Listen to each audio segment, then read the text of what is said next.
Hey, welcome back. It is Laura at Hyperstamper, and I have a very fun, pretty vintage junk journal to show you today.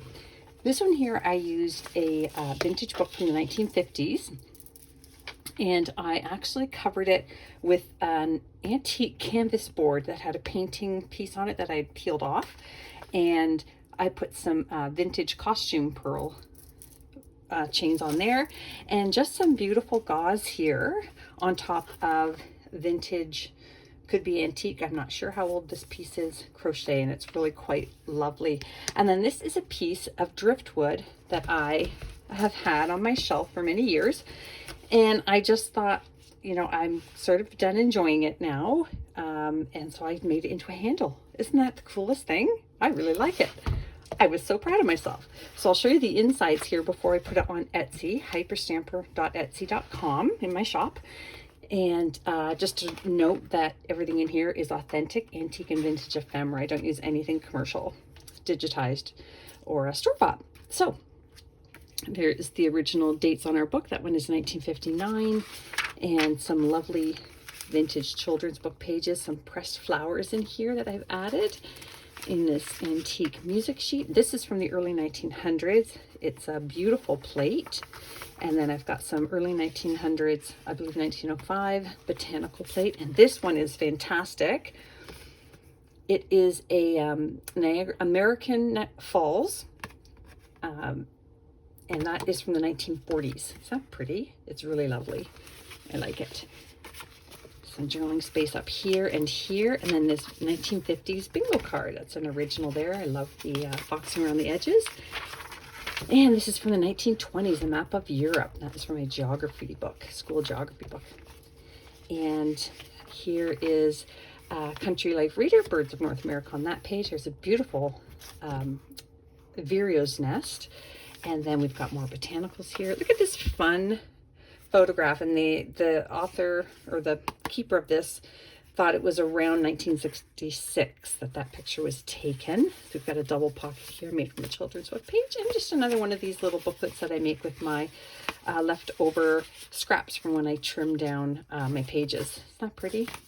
So that's fun. You can do lots of journaling in there.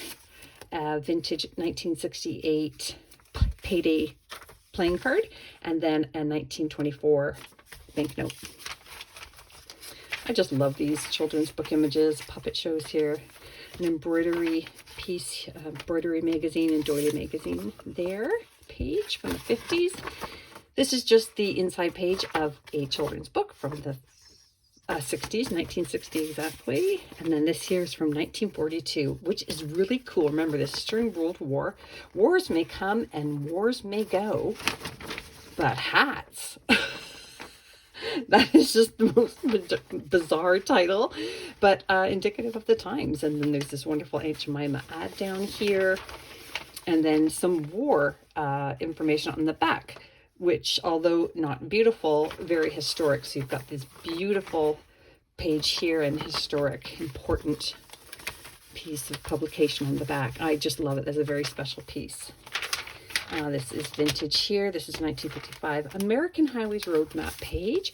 And this is a very collectible booklet on insects from a German publisher, from a box set. And that one's got that beautiful dragonfly on the front, which I love dragonflies. 1950s stamp collector's book page. And this here is just a really cool page I found in the back of a book, a library book. And somebody had long ripped off the due date card, but there was a little piece left, and there's some of the original book binding to keep that page in place. I think that's kind of cool. And then this is another just an antique inside page here, very hard, just to give you some extra journaling space. That's kind of cool. A vintage hanky here from the 60s. And then this is a student's work page here from 1937. You can have fun with that, journal in the back of that, collage with it, just have it because it is awesome. 1940s Arborite sample, double-sided, very rare. And this one is blue Irish linen and tan Irish linen. Have fun. You can have lots of fun with that.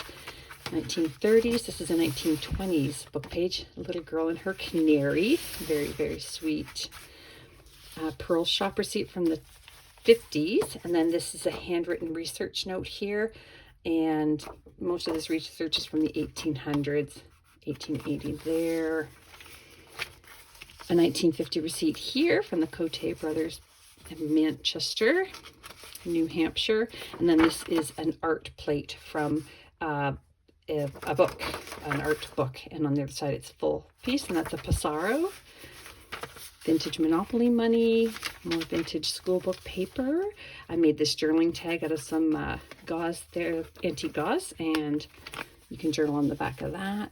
Some fun clusters down here, and this came from the 1950s Bambi. Antique paper on the back to journal on. More road maps, more crochet, a sewing instruction book from the 50s, a little peekaboo journaling spot here, and you can put anything you want here, photograph, more paper, make that something you want. This is also the inside book page, and that is, I want to say, maybe Nancy Drew. I had a lot of Nancy Drew books, so that's what I'm going to guess there. Really fun page here for journaling on. Oh, this is wonderful from the 1920s, things to make and do. Little boy here who is stamp collecting, and because it's a stamp collecting page, I have a few of them, I added these vintage stamps here from all over. 4 of them, international, and I believe 1 American in there. And then little vintage floral page here, vintage botanical book page there, 1920s again. Look at that fuzzy cardstock. Oh, I love it. This is from the early 1900s, that plate. And then this is really special from the 1800s. You'll see this a lot in old books. The Merry Wives of Windsor, the English used this exact style in many of their publications. Certain publishers used that. And then this here is the 1930s children's book page, The Bird Nest. And again, I put 2 journaling spots on the back with antique paper. Here we go. That is from a theater arts magazine from the 50s. The wonderful teacher's manual here, book page for children's school. Another wonderful page here from the early 1900s, English literature, creative writing up there. This is from a 1955 Polish embroidery page plate. Another early 1900s page. Look at that. I should have kept him for my next squirrel journal, my squirrel. But I love that.